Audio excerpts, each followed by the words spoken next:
The movie opens at a science fiction convention with a cult of loyal fans all waiting anxiously. In the early 80s the television show Galaxy Quest was cancelled, so the cast has attended an annual con ever since. This year's host was an extra on the show named Guy and is currently stalling the introductions. Tommy was just a child when the show aired and now attends every con as it was still the highlight of his career.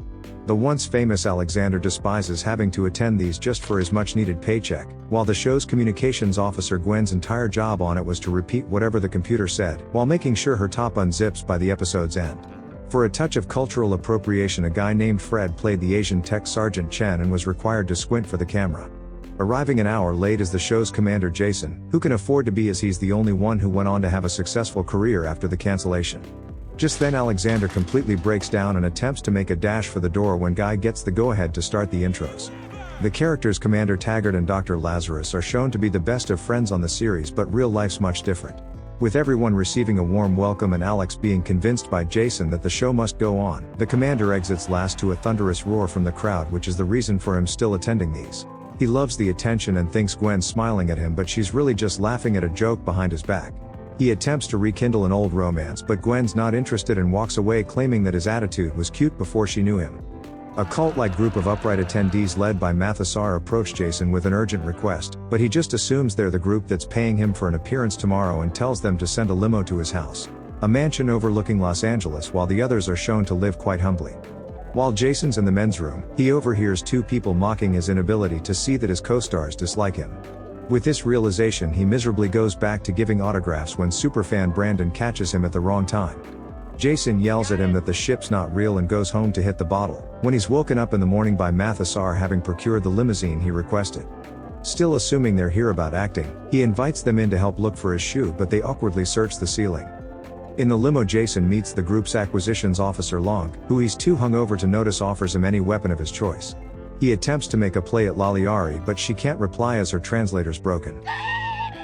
If it wasn't already glaringly obvious, Teb explains the history of his people as an alien race called the Thermians who are in desperate need of his help. But again Jason doesn't hear a word and instead takes a nap, missing them pulling off into an alley and getting beamed off-world. He wakes on board the alien ship with Laliari's translator fixed, and she escorts the stumbling commander to the bridge. The peaceful alien race is shown to be under constant attack from the evil reptilian warlord Sarris. He's from an alien race called the Kree and begins negotiations with their new commander, who just thinks Sarris was created by the makeup department. He sarcastically orders the Thermians to fire everything they have, then arrogantly just hops up and walks out. Unaware of how important his actions just were, Jason's suddenly covered by an oxygenated sludge and the side of the ship opens up. He's launched into space and sent screaming through a black hole before landing by his pool in a state of shock. The rest of the cast are at an event when Jason attempts to tell them but bumps into Brandon when arriving, accidentally swapping the radio given to him by the aliens. Now unable to prove any of his story, they all think he's just drunk, when the Thermians arrive to warn their so-called savior that Sarris survived the attack. Everyone just assumes they're delusional and begins to leave, until Fred suggests that maybe in his belligerent state he was trying to offer them a gig.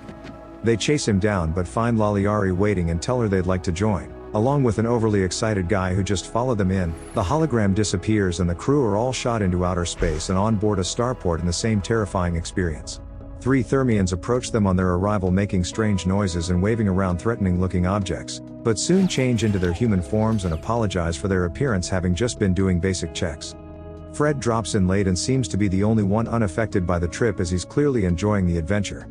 They meet the leader Mathesar, who praises them as if he's meeting war heroes. He and the entire Thermian race believe that Galaxy Quest's a serious documentary and have modeled their entire society after it, which has led to the creation of the Protector from the television show and the assumption that they can pilot it and save their species. They're given a tour of the ship, which has been constructed exactly to the series specifications.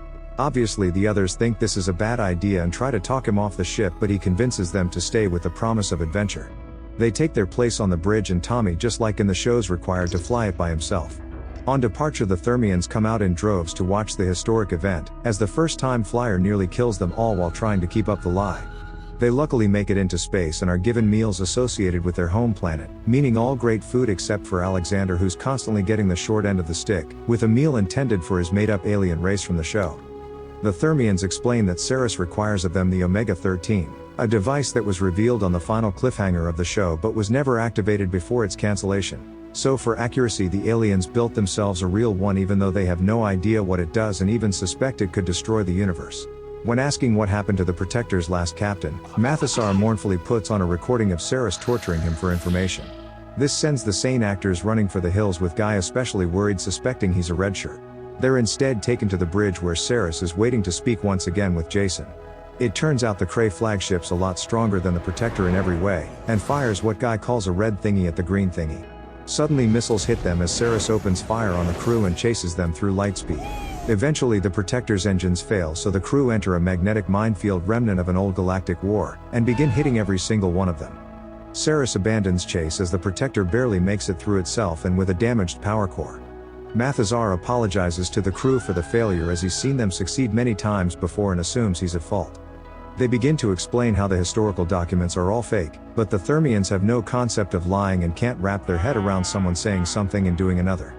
With the Protector being powered by a sphere of beryllium, they travel to a nearby planet where the computers located some more. An officer named Quellek's a massive fan of Alexander and gives him his praise and a locator, before they board a shuttle and descend to the planet. On approach, Guy begins freaking out again, thinking that maybe he dies on the surface, while again Fred's just enjoying the ride. They land and he instantly opens the door to Guy's horror, but the air seems breathable.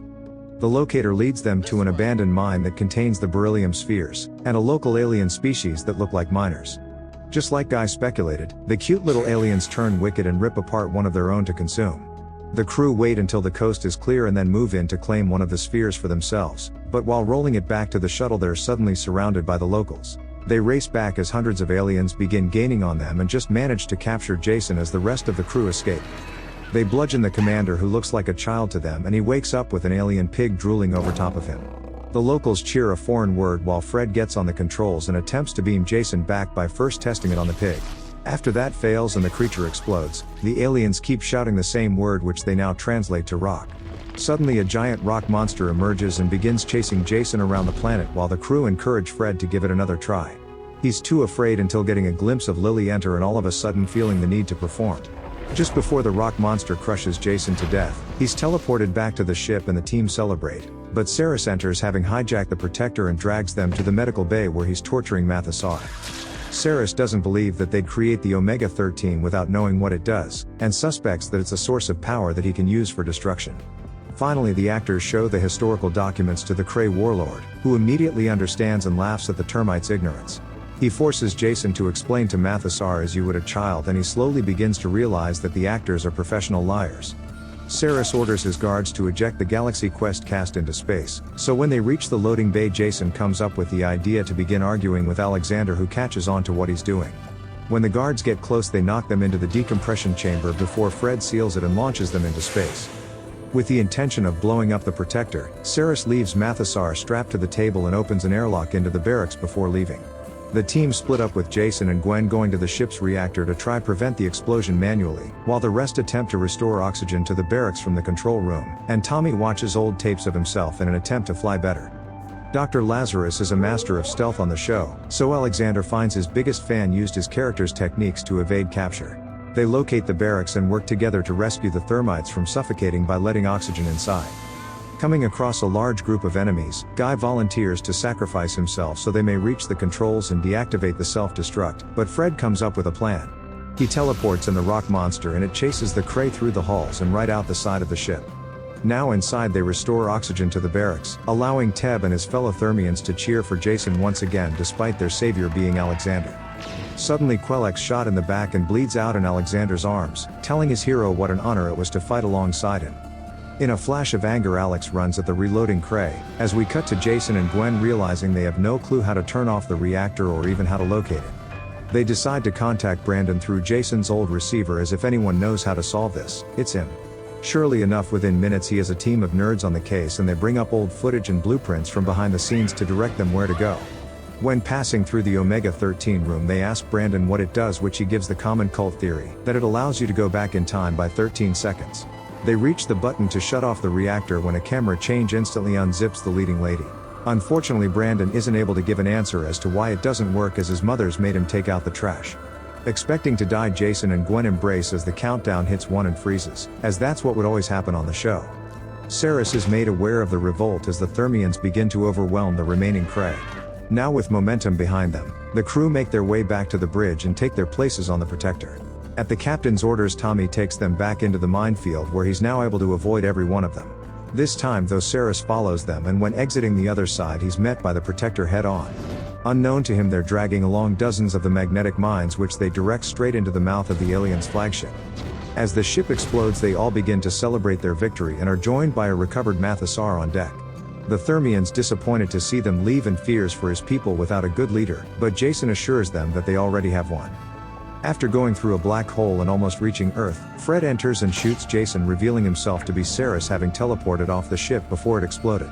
He shoots the entire unsuspecting crew dead as the Protector plummets down to the planet, and Guy somehow avoids all damage. Trusting Brandon's theory of the device, Jason activates the Omega-13 out of desperation, and they're all taken back 13 seconds, where he's able to take Fred out before he shoots them, but the team think he's gone mad. Before history repeats itself, Mathesar defeats the Kree warlord with a swift hit upside the head. Never give up, never surrender. After saying their goodbyes, the bridge ejects from the Protector and the humans take it to Earth along with Laliari, who decides to stay with Fred. Descending way too fast, they're directed by Brandon's fireworks into the sci-fi convention, crashing straight through the side of the building. Thousands of fans wait eagerly to greet their heroes under the assumption that the crash must be a paid stunt. As they depart disorientated to the cheers of the crowd, Sarris wakes up and exits with bad intentions, but Jason evaporates him with a phaser and the oblivious crowd cheers. The commander then kisses Gwen and thanks Brandon before actually sharing the audience's love with his team. Sometime later, and Galaxy Quest's renewed with the introduction of Jane Doe, and Security Lieutenant Guy as one of the regulars. And the movie ends. So you made it. I appreciate your time. I couldn't have done it without you. Tell your mother I said thanks.